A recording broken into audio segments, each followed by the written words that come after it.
Okay, we're starting now. We're preparing to live stream the meeting, but then I have to turn down the volume.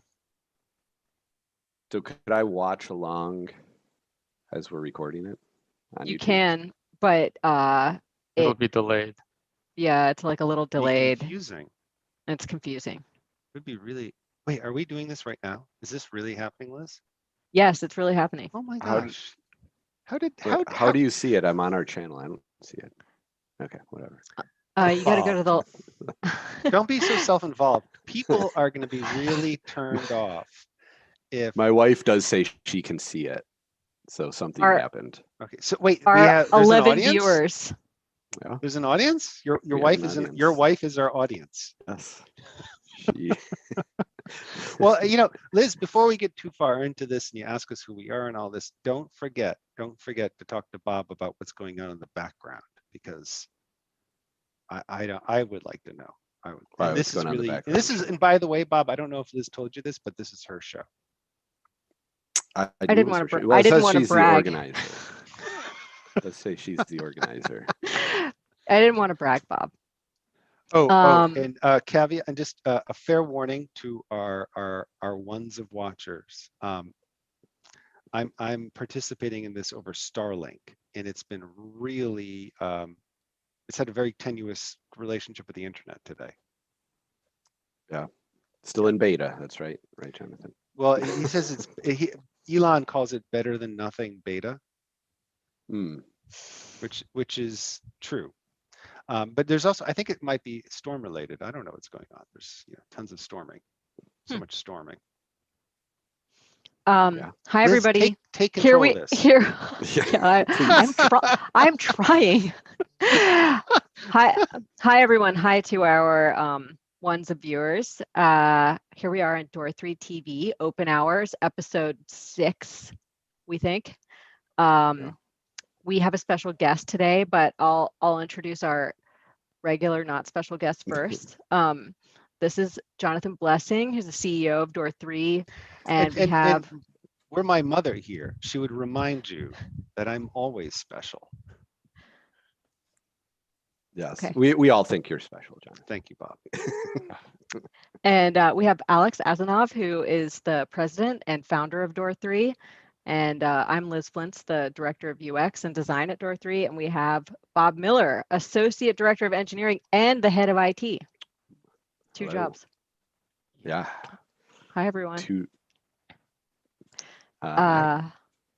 So Bob here is going to lead us in a discussion of starter kits. Yes. But first, okay. Bob, can you talk about what's going on around you? What are you inside of? What are you inside of? I am actually inside of my computer right now. I have one of those old mainframe style. No, it's just rope lights. It's just blue rope lights because I need some ambiance while I'm coding and data modeling and things like that. So this gets you in the mood. Yeah. I don't want bright lights around me all day. I need to be, as a programmer, as a developer, I need to replicate the feeling of being in a basement as good as possible. I also have my, these are pickle lights that I normally don't turn on, but I can turn on for today. There you go. Oh, pickle lights. Oh, wow. That really kind of warmed things up. Hey, Liz, I have an idea. That Bob is gonna probably get behind, and maybe Alex too, if he's still with us. I think on one of these shows, we should go on. I don't know if this is still a thing, but I remember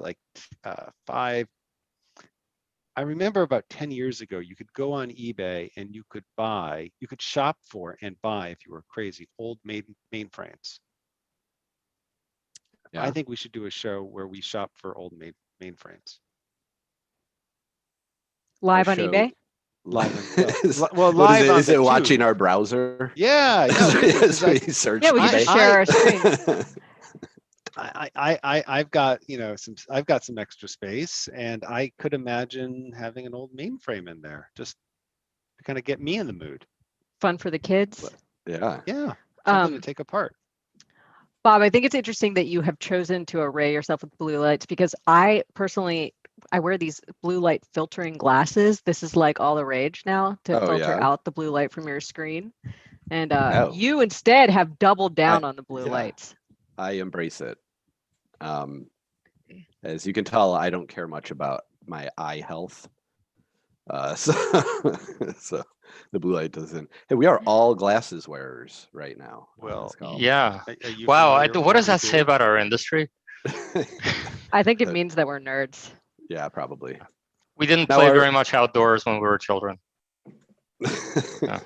You know, I played a fair amount. I'd say 7th or 8th grade is when I returned to the inside for good. They put you in your box, put you under glass. Okay, but Liz, you got to take control. We're doing it. It's going to be harder with the 3 of us. Yeah. What are we talking about? So Bob, tell us about starter kits. You were telling us that this is something that we've sort of evolved to avoid having a lot of startup time cost at the beginning of projects, and so that we can use the good stuff from previous engagements without having to spend a bunch of time looking around for that good stuff. Yeah, well, I mean, that was the idea, right? We were spending time. Essentially, we'd get a new project and it had these 10 things that we needed to set up at the beginning, right? You need to make sure that you have a way to do data access, a way to do authentication, a way to do validation, a way to do authorization and permissions and things like that. And, you know, depending on who the architect was and who the developer was, it'd be like, oh, I worked on this project, you know, just 6 months ago that did this thing. So I'll go and I'm going to take that, you know, out of that project and massage it and make it work for my project. But still, the base setup of the projects might have been a little different. So you might have had to refactor the code, you know, to make it work with the way you set up your project. So the goal of the starter kit is, you know, first, we're setting up projects in a consistent manner, which means we're using consistent naming, consistent structure of the solution, consistent design patterns and how we implement some of that base stuff. So right there would make it even easier to take stuff from other projects. 2 projects built off of the starter kit could have code swapped between them easier than 2 just disparate projects, right? So how about it, Bob? So let's say this. I'm a new developer. I'm a developer and I'm new to DOOR3. Mm-hmm. And I've Welcome been aboard. well, thank you. It's a pleasure. It is. It really is a pleasure to be here. And now I've been assigned to a project, and I have been told to begin with a starter kit. What happens? Is it a library that I pull? What is? Well, yeah. Why should I be even more excited than I already was? Yeah. You seem pretty excited. It could have something to do with the pot of coffee that I drank myself. You're making up for me. I didn't have any coffee today yet, so maybe that's part of my problem. Help you. So the starter kit really is, it's a set of libraries, right? It's actually you know, if you're a .NET developer, it's 4 C# projects, class libraries, right? And each one helps build out part of what's called the onion architecture that you tend to have with domain-driven design. The starter kit is meant to aid in helping maintain a domain-driven design structure. And so the base of the starter kit is a project that gives you common sort of functionality and things to deal with running features and setting up your domain and stuff. Another project that adds all of the domain-driven design elements and entities and context repository patterns and things like that. And then your infrastructure, and that's where, when you're using the starter kit, you define all your interfaces in the domain project. And then the infrastructure project is essentially implementation of the stuff that you sort of defined in your domain. So this is like the actual code for actually doing stuff is in there. And then we have the API based project, which is a lot of helper stuff and base abstract classes for creating your actual API endpoints, right? So, typically when you're running code within a domain, when you're doing stuff, and you want to create features and you got to worry about your data models and all that stuff, you don't want that information of the domain getting all muddled up with how requests get made back and forth from the front end to the back end and what those requests look like and things like that. Okay, remember, Bob, I think I'm getting sidetracked. I think I'm getting sidetracked. I just started working here. So I got a question to ask you. Do I have to use the whole starter kit, or can I use just a part of the starter kit? And what parts are there to be used or not used? Okay, so yeah, the starter kit, you don't have to use the whole thing. In fact, you can use as much or as little as you want. Like I said, that first sort of project within the starter kit, that the common project that provides a lot of base functionality, that does stuff that you could use, for data access and querying and, like I said, validations. We implement something called like the specification pattern. There's other stuff that you could just use, within your project. We have a lot of extensions dealing with types and strings and date times and things like that. We have a lot of helper functionality that you can use. So you could just use that part of the starter kit, and right there, it's a value add to your project, right? Because now if you need to do something, depending on what it is, if it's something that is relatively standard, I don't know, you need to check if a list has an item in the list already, and if it doesn't, add it. If it does, then return a false or something, so that you can do some conditional logic. Like that's something where you kind of have to code that a little bit yourself. And yeah, it's only a couple lines of code, but we have, like an extension method within the common thing, so you could just use that. So building on top of that, really the starter kit is meant to be how you structure your solution and your project and the types of design patterns you use and how they're implemented. And that's where the real power of the starter kit comes in. Because in doing that, it allows us to do with the way that we've abstracted out the starter kit. So the way in which we have classes build on top of each other and layer functionality as we do that, it allows you to do what's called scaffolding, right? And scaffolding is essentially, as long as you know the structure of the convention on how you should name something, you just create a file, name it that thing, and all of this functionality gets inherited. So like, let's say, so you're a new developer, John. All right. So let's say your first ticket that you take on is, I want to do a contact form on a web page, right?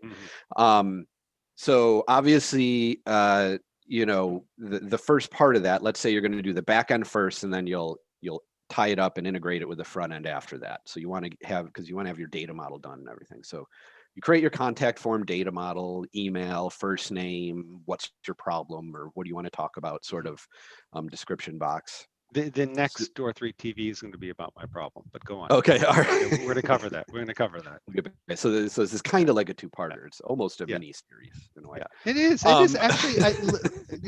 Liz, I imagine this is a mini series. Oh sure, yeah. Yeah, we can add new characters. A lot of characters, a lot of off-the-screen drama. But right now, I'm a new developer at DOOR3. Yep. I'm using the starter kit to build a contact us form. Yeah. So if you're a new developer, probably an architect or somebody else would have actually data modeled that for you. But let's say you're doing the data model and you're creating that entity, right?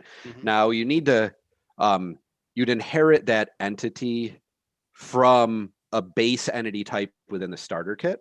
And there's a number of base entity types. The most basic type of entity gives it an ID, right? Because in the starter kit world, if you're called an entity, you have to have an ID, unless you're a many-to-many entity, or some, but whatever.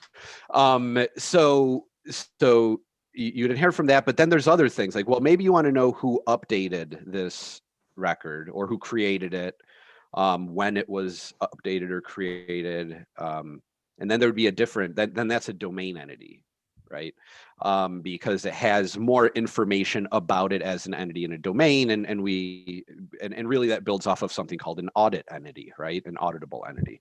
And then after that, you may also want to, this might not really make sense for like a contact us form, but maybe if you're doing something like a CRM and you had accounts and contacts and things like that, you'd want to be able to trap and deal with two people trying to update the same entity at once, right? So what you'd actually need is you need a concurrency entity, right? Because you need an entity that understands how to deal with optimistic concurrency, or deal with concurrency in an optimistic way.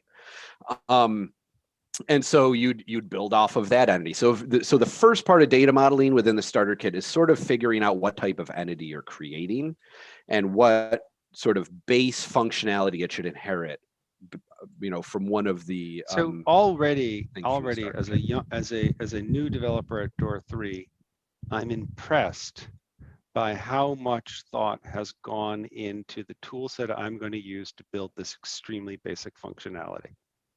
Oh, you're about to get way more impressed, Jonathan. Well, I'm just saying. And Jonathan, I'm glad you as a junior developer are impressed. But I do want to say, all joking aside, it's true that is inspiring. I remember when I was starting out, having good architecture around me was something I didn't fully understand, but I could appreciate it when I felt it, right? Mm-hmm. And one of the things that I struggled with back then, when you couldn't just Google anything you wanted in 30 seconds, right, was understanding what architecture really is and how to begin to think architecturally, right? I just remember living in Barnes & Noble for this, but coming into an environment like DOOR3 with a leader like Bob and the starter kit, like the one that he oversaw the creation of, you wind up with an opportunity to learn architecture as it is actually embodied, right? And that's, you literally get an architectural framework given to you, and you begin to speak the language of patterns, right? And business objects and all these other things that used to take years and years for people to sort of get to in their career. And even now, the internet doesn't force feed you anything. It's a resource, right? So this is actually kind of a force feeding of advanced thinking. Right, and I think that matures. That is a wonderful way to put it, Alex. It really, it's kind of like it's like developers. No, or you could imagine opening their mouths. That's what you're doing, Bob. You're forced. I mean, or rather, you're putting. It's almost like they're running a race aided by a treadmill, and the starter kits of the treadmill. Okay. It's like the moving platforms at the airport, where you can move a little faster. You still have to walk, right? The starter kit doesn't do everything for you. You still have to decide which of the platforms to get on. Yeah. Guys, the force feeding analogy was by far better than what you guys are doing right now. No, I think Bob is taking us in a much safer, gentler place, because I really don't like imagining our developer, like especially as a junior developer myself, I don't like imagining that I am being injected with nutrients. You and I differ in this regard. Could I ask you, Bob, to now imagine I'm no longer a junior developer, but I'm a client or a prospective client. Yeah.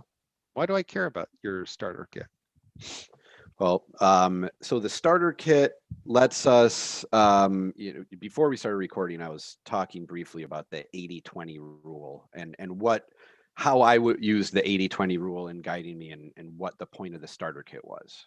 So in my thinking, the starter kit should take about 20% of your time, get you 80% of your functionality, so that the stuff that the magic sauce in an application, right, is not CRUD. It's not opening up an admin screen and being able to create, read, update, or delete objects. But that's a majority of what is going on in systems, right? Is CRUDing data. So the starter kit is geared towards that sort of functionality, CRUDing. You can literally set up an entity and have endpoints and data access and the features and everything for being able to deal with that entity in a matter of minutes. So that 80% of a developer's time is spent on that remaining 20% of functionality that is the magic sauce to that application, right? Now, granted, not every application is like that. Some applications are all CRUD, and the starter kit is like, boom, you put on starter kit and you got all of your editing, updating, deleting. You can run through it really quick. Something that would have taken weeks and weeks to build up an API endpoint can be done in a couple days, right? And then what do you do with the rest of the time? The rest of the time is being able to focus on the actual functionality, the actual stuff that this application is supposed to do, because an application generally is not just update this, add this, delete this. It spawns other actions. Or an actual client, what I hear you telling me is that the foundation of my application is going to inherit years of expertise just off the bat, right? That I don't have to pay for. I get it. It just shows up. And what this allows my vendor DOOR3 to do is to focus, to concentrate on the particulars of my business, of my domain, of my organization. Yeah, and it helps the client and actually in the estimation process of a lot as well. Here's like an example. So before the starter kit, we didn't have like a consistent way of facilitating querying data from the front end in like a systematic way, right? So like when we would create a grid on the front end, all of the columns that we wanted to support filtering and sorting and stuff like that, we had to make a concerted effort to actually write code in the back end that allowed us to sort or search on that column, right? And so when we were estimating, we'd try to think about things like, well, what columns would they want to search or sort on, you know, and things like that. And the BA would have to ask the client, as we were doing a grid, all right, well, are you sure you need this one? Because that's going to be an extra 2 hours of development if you want to search on that field or this. Now it's all like that just comes with the starter kit, right? If you can open up an entity to the grid, any of those fields that you're opening up, you can. Are you telling me as a prospective client, I'd be foolish to take my business elsewhere? I would say so. If you want to if you want to have a grid that you just know you can search on any of the columns, just out of the box, doesn't take any extra development time, then I think that if that is your one biggest issue, definitely go with us. In like one sentence, Jonathan, you took our most outstanding architect and turned him into a sales guy. That's a starter kit right there. I feel like you guys have been trying to do that with me for years, though. Your natural charisma just does it for you. Right? I mean, the other thing I want to talk about, though, is, you know, from the perspective of project management and governance, when you have a team that's starting out building a project for a client, they're working on specifications, they're working on the foundations, they're doing all these things that are complex, take a lot of attention, and the project manager is trying to figure out how it all comes together and how to give the client predictability and control. Right. And one of the things is that without the starter kit, and this is where, like, you know, I'm making a hypothesis, you and I haven't talked about this, but I'm curious if I'm right about this. If you have team members that consistently use that starter kit project to project to project, even as that starter kit evolves a little bit at a time over the years, right? The project managers can count on a bit more consistency, especially in the early going on the project, that certain things are going to happen in a certain time frame, and developers are going to be able to come back with deliverables as promised because they've done this kind of work with this starter kit before. Right. Exactly. And not only that, it's actually good from, you know, the architect or team lead's perspective as well. Because if I know I have somebody that's used the starter kit before, I know there's a certain type of feature and certain types of tickets that I can assign to them and they're going to know how to do, right? Because they've done it before. And once you've done it, once, unless you're working with a very complicated entity, it's the same thing over and over, right? Then it's because, so if I'm updating a record, right, the complication, let's say I'm updating a record that then maybe based on that update needs to update like a couple other records. Maybe we've denormalized some data that we need to update, or maybe it's just we got to do some validation. We got to do some checking like, oh, this has been updated. They're only allowed 10 updates a month. So if it's the 11th update, we should throw an error and not let them do that or something, right?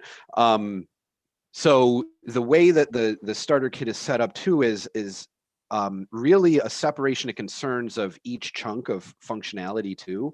And I view crudding, right? So crudding should be as base as it gets, right? And we're not putting a bunch of all that other extra logic in the place where we update, right?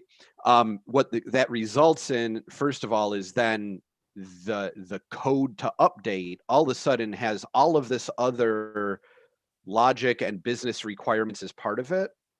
And it makes it harder to test that one specific section and one specific thing that it's supposed to do. So really how the starter kit works is, and really this is sort of a fundamental of domain-driven design as well, is do the update, and then the entity itself would create what's called like a domain event. Okay, I've updated, right? So when I send this off to my database context to process, and I'm looping through all the updates that need to happen, right? I'm going to see that this entity has a domain event associated with it.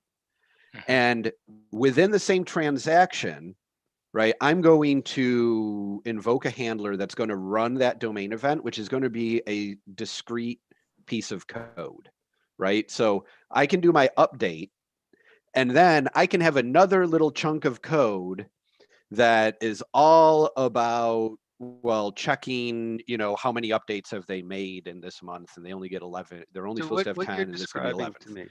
What you're describing to me is what would happen if a rational and organizationally minded person were to show up and organize my kitchen. Everything would be in the right place. Yeah, I think something that often doesn't get enough attention, and in part it doesn't get this attention because just really nobody wants to talk about it, is the long-term cost associated with owning and maintaining software. Yeah. And when everything is put away in the right place, when software is organized in a organized rationally and in a straightforward manner, long-term maintenance becomes much easier and much more affordable. Yeah. And that was definitely one of my motivations with from a naming convention and from a structured perspective, from the actual solution structure in Visual Studio. I wanted to come up with a consistent way that at a base level, every project would be set up that way. Yeah. But also with some guidance on, well, if you need to do something that's a little outside of that, here's where you would put that, and here's how you'd call that. It's like, oh, we have this utility that gets spawned off after we, do a new publish that's supposed to maybe seed some data or do something like that. Okay, that needs to be in the utilities/ETL folder, and like I said, that there's, every microservice or every domain that you create has an onion architecture layer to it, right? At the risk, infrastructure. Okay, so at the risk of, because we're already in the weeds, I'm going to ask a weeds question, and then I promise, Liz, I'm going to give you the steering wheel back. Is this starter kit, does it include an ORM? And does it work well with entity framework? It is. So if you're going to use the base sort of data access stuff, you're most likely going to be using Entity Framework with it in terms of the starter kit. Now, so yes, it's meant for Entity Framework. That doesn't mean that it only works with Entity Framework. Okay. We did structure our entities, and the way that we do our database contexts and repositories are agnostic to the ORM that you're using, or ORM at all. Like you could technically implement a now in the starter kit, I thought I was being cute and created different terminology.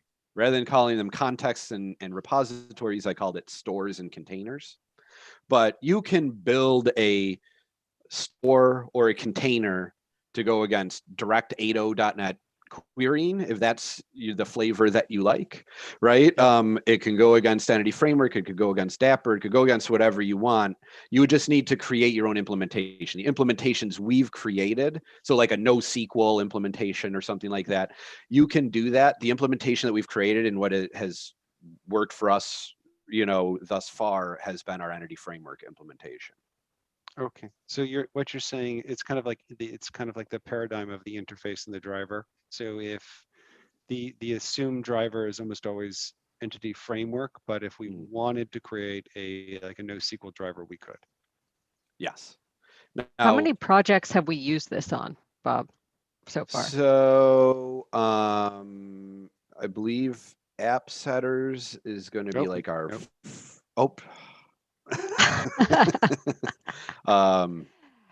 I believe Redacted is going to be about our 4th or 5th project. I think it's our 5th. So we have one online right now, and there's maybe 4 previous to that.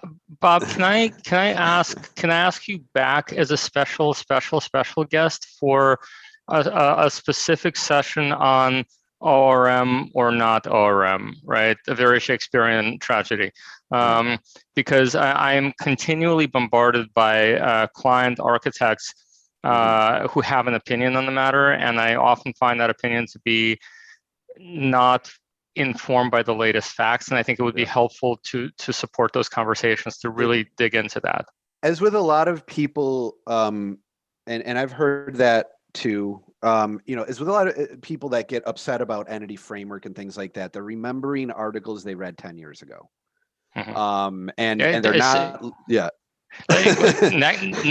next episode. Next time. Okay, all right. And I think we should. We're at about time, everybody. And when we do that, I want to talk about more than Entity Framework. I want to talk about ORMs in general. Yeah. Okay. We can do that. This can be episode 2 of the miniseries. And Liz, we should do a show on lighting with Bob. Yeah. Okay. Yeah. Lighting set with design. Bob. Obviously, very, very design oriented over here with my blue. I'd never even heard the expression pickle lights. I mean, my day is so much better. Well, I don't know if that's an expression. It is now. It's a literal description. They're more just lights that are pickles. I'll depart this call with a tart taste in my mouth. Alex, and this can be another discussion, but you don't need to rub your non-aphantasia in my face. The fact that you can taste and stuff in your mind. I'm sorry. Yeah, we had this conversation, and I was very. We should have a whole episode on aphantasia because I would be more than open for that. Yeah, I've brought this up. I brought up your aphantasia syndrome a number of times, with like amazement and some degree of horror. Mm-hmm. Yeah. Most people don't. They're like, I don't understand how are you surviving without seeing all this stuff in your head? And I'm like, how are you getting anything done if you can see all this stuff in your head? I don't know. You're like constantly hallucinating. The thing is, I don't know if you guys have had this experience, but when you read a novel where a character's thoughts are well described by the author, it feels surreal to me because my thoughts are never as crystal clear as the thoughts of that heroine who's about to throw herself on the railroad tracks, right? Like I don't have those kind of like crystallized sentences flowing through my head. So I'm betting novelized versions of Looney Tunes cartoons. Yes, that's probably what's going on. But my point is that I think that there's probably something interesting to this. Like the aphantasia probably has other consequences that are very positive in crystallizing thought in different ways, and I'm really curious about that. Maybe an well, an and my wife is close to being what's called like hyper. Our viewer. Hi, Allison. Our biggest fan, you mean? She has, can see stuff in her head very well, but she can also hear like she's listening to the radio. She can replay back anything, any song, anything she's like really ever heard, and it's like crystal clear in her head. I have complete aphantasia, so I don't hear anything in my head, and she doesn't understand that in relation to how I can do music. Because I originally went to school for music. I still play the marimba and stuff like that. Oh, cool. Marimba, and there has not been a DOOR3 concert. There we go. Oh, we gotta have. Yeah, it is such a quiet space that place. When marimba music starts to play. Well, that's what. So the expression like zoning out or blanking out. That doesn't make any sense to me now, because to me that was always so I'm staring at a wall and that's literally there's nothing going on, like there's no but like I didn't realize everyone else is like has an elaborate fantasy going on. Involving ORMs. So this is DOOR3. We have elaborate fantasies, and we also have this thing called a starter kit that is not an elaborate fantasy. And very much I want to thank Bob for being our special guest today, and Bob's wife, who's now our biggest fan / only viewer.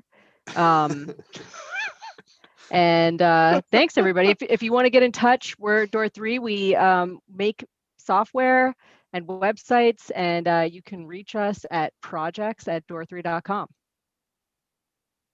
Okay, bye. Thanks everybody. Bye.